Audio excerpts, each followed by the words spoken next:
ఇక తెలంగాణ రాష్ట్రంలో ప్రస్తుతం ఉన్న పరిస్థితుల్లో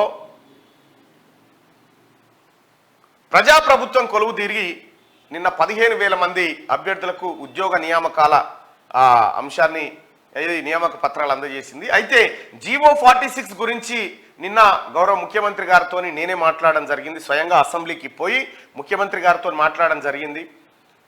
అయితే జీవో 46 బాధితుల కోసం ప్రత్యేకంగా ఒక కమిటీని వేయబోతా ఉన్నాం. మల్లన్న కమిటీ ద్వారా వాళ్ళకు న్యాయం చేయాలనే ఆలోచన మనకుంది.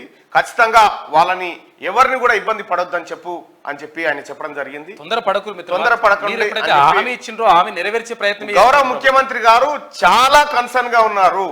జీవో 46 ద్వారా ఏం చేద్దాము, దాన్ని ఎట్లా వ్యవహారం చేద్దామనే దాన్ని కమిటీ వేసిరు. నిన్న శ్రీధర్ బాబు గారు అక్కడే ఉన్నారు.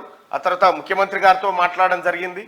దాదాపుగా 40 నిమిషాల పాటు ముఖ్యమంత్రి గారితో ఈ వివిధ అంశాలు చర్చించడం జరిగింది. దాంట్లో ఇది జీవో 46కు సంబంధించినటువంటి అంశాన్ని ప్రధానంగా చర్చిస్తే ఆయన చాలా సానుకూలంగా ఉన్నారు. జీవో 46 బాధితులకు న్యాయం ఎలా చేద్దామనే దాంట్లో కమిటీని నియమించబోతున్నట్టుగా చెప్పడం జరిగింది. బ్యాక్లాగ్ కూడా లేకుండా చేసే ప్రయత్నం చేస్తుంది.